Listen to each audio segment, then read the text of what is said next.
Abyssal Murmurs. Lately, I've been trying to send you stories every day, but I feel like a large number of people who have signed up almost never come back to listen to the stories. I don't know where that is. Make you unhappy. I hope to receive comments and suggestions from you. And if you find the video good, please give me a like to give me more motivation. For those who have not yet subscribed, don't forget to click the subscribe button and press notification bell to wait for the next story. Now let's get into the story.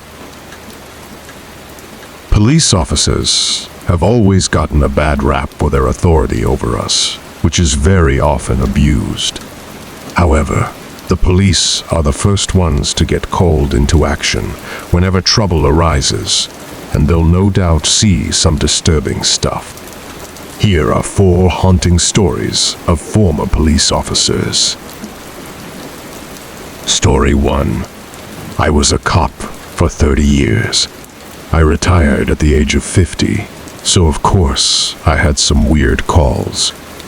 But I'll never forget the night that me and my partner Steve were called to respond to a domestic abuse report. The call was made by a neighbor. These calls were never really a big deal. It usually gave us something to do during the night. Not that I enjoy dealing with couples fighting and all that stuff. So we arrived at the house. I still vividly remember the address, and I remember the door was left wide open. The second we stepped inside, the strong scent of marijuana filled our lungs. It was everywhere. Not just marijuana, though.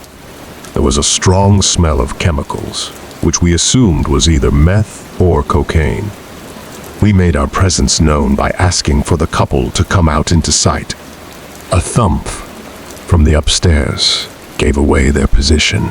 Steve had his hand on his holster, ready to pull his gun. But me? I wasn't nervous yet. Steve told me to move quietly up the stairs. We normally listened to each other, so I humored his paranoia. There were 3 doors, 2 open and 1 closed. The closed door led in the direction where the thud in the ceiling was. I banged on the door before swinging it open myself. The smell was the first thing we noticed, then the body. The body was very obviously rotted.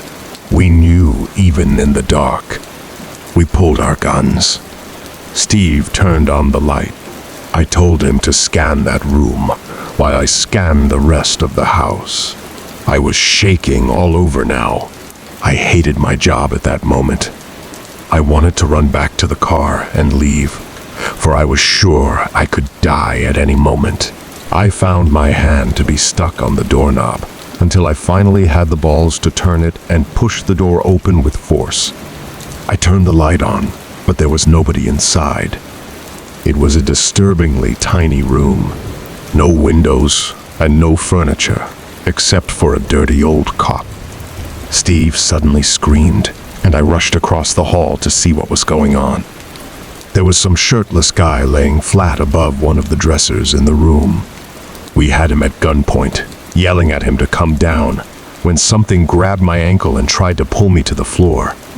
There was a hand coming from under the bed. I stomped on the arm with my other foot and pulled out a frail, trashy-looking woman who was obviously baked. I cuffed her, and Steve cuffed the man. We were on our way outside with the 2 crazies screaming at us, but we had one final surprise coming. Some psycho from upstairs started screaming, charging at us down the stairs with a knife raised in the air. Steve reacted just fast enough to save my ass by 2 seconds, shooting the guy dead. This was a crack house. Somehow, none of the neighbors could smell anything suspicious. The dead woman on the bed was killed by the man of the 2 we caught, who admitted to killing her due to lack of payment. The man was sentenced to life without parole. The woman was sentenced to 30 years. Steve says he never felt bad about what he did. He says he just rid the world of one more piece of trash. Story 2. Myself and a buddy on my squad responded to an alarm. The incident location was an old office-type building that had been converted to a doctor's office. There was a pharmacy attached to it as well. Our dispatch received a motion signal from an upstairs office. The key holder arrives on the scene, and we go in to secure the building.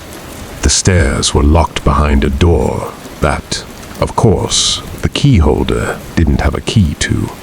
So we took the elevator up to the second floor. The elevator opens to a pitch-black hallway except for one overhead light at the end of the hall. We start checking the doors, and so far all are secured. We get to the last office, and sure enough, the door is unlocked. We make entry and observe it to be an unused office.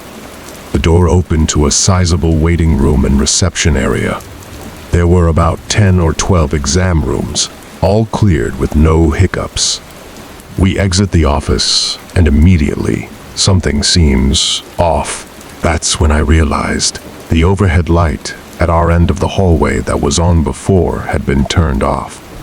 It was replaced by another light over at the elevators. I look at my squad mate, and he's completely white. I ask him, "What's wrong?" And he says, "Weren't all those doors we just checked closed and locked?" I tell him, "Yeah, so." My buddy says, "Well, now they're all standing open." Sure enough, all the offices down the hallway we had just checked were now standing open. The pucker factor sinks in at this point, so we start clearing and securing offices. We finish the last office and on our way out. Just before we turn the corner to get into the waiting area, the main door just slams shut. Then our radios start going nuts with some kind of static feedback. Now, I just want to get the hell out of there. We get back in the elevator and head down to the first floor in hopes to make contact with the key holder again. However, the key holder is nowhere to be found. I contact dispatch and request a callback number for the key holder so I can advise him of what we found.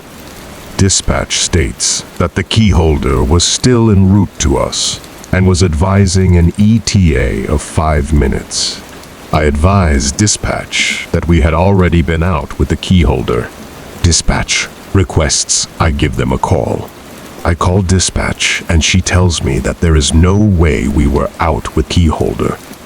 She states that the alarm company had only just made contact with one. Eventually, the real key holder arrives on the scene and I ask her about the man that had led us in the building. She asked me to describe him, so I did. She states that sounds like one of the doctors that used to lease the office on the second floor at the end of the hall. She then states that he had committed suicide at his summer home several days ago. Story 3. I was responding to a call in the village. A resident was reporting noises coming from one of the abandoned buildings from across the street, most likely trespassing. I arrived and began my search in the building. It used to be a 2-story convenience store. Now, it was completely stripped, empty, except for the parts attached to the floor like the counter and shelves. The lights didn't work in there either. I checked every small aisle for anyone to possibly be hiding in, and then I did the same thing upstairs. It was completely empty. On my way back into my car, I looked back at the building and saw somebody at the window on the second floor. It was a woman with long gray hair down past her shoulders. She was no doubt looking down at me with a wide smile on her face. I hurried back inside, making it upstairs in no more than 10 seconds, but the window was clear. There was nobody in sight. I checked all 3 aisles at least 10 times. I checked behind the counter. I checked the bathroom. It was clear. I was a little nervous, so I left again, thinking my mind was fooling me. I looked back at the window, and there she was again, the same mockingly disturbing smile on her face. I went back up there again, this time running around all 3 aisles, trying to find this woman.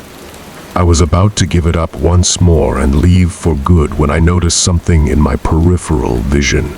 It was on the ceiling. A dark shade of black latched onto the ceiling. I shined my light up there, and there she was. That crazed woman looked at me, still with a horrifying smile on her face, as she held onto two hook-like objects in the ceiling with her hands while her feet were pushed up against the tile to gain support. She laughed like a freak all the way down to the station. I don't know if she had some kind of mental disability or not. It seemed like she was just toying with me, but not at all in a good way. She stared me down through the mirror the whole ride. Story 4. In all my years of being a police officer in Floyd County, Georgia, I had only experienced 2 horrifying situations. I'll share with you the worst of the 2.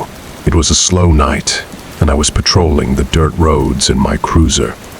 At this particular spot, there were tiny woods on both sides of the road. And then it all started. I spotted somebody jumping into the woods on the left.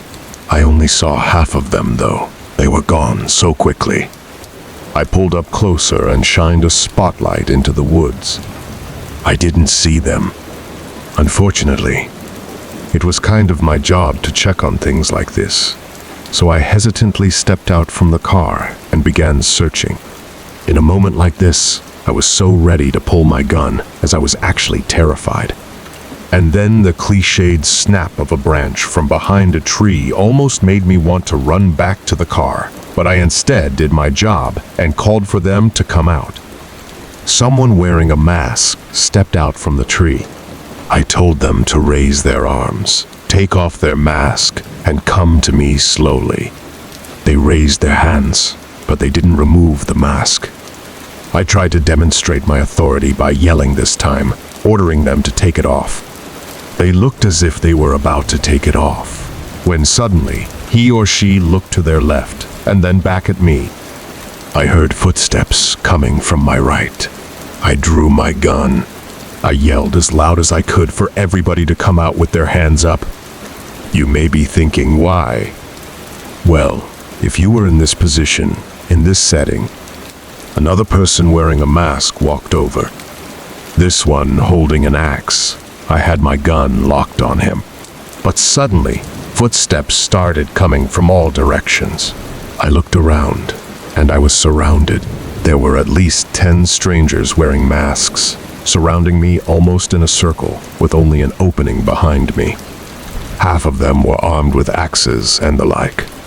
I stood there, gun raised, but not even aimed at anything at this point.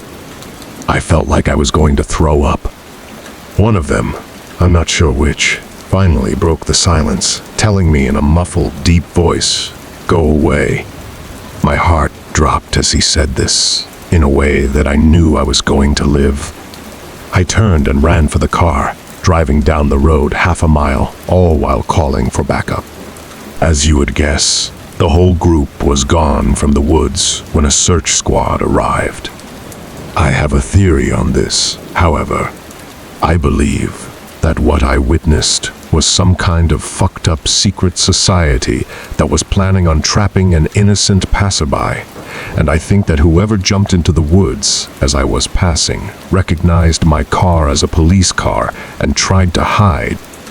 Had I not been a police officer, I believe they would have stopped me, led me to the woods, and done whatever this group does for its sick kicks.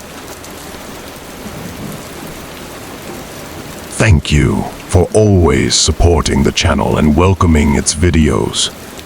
Wishing you good health, and remember to subscribe to the channel to achieve 1,000 subscriptions.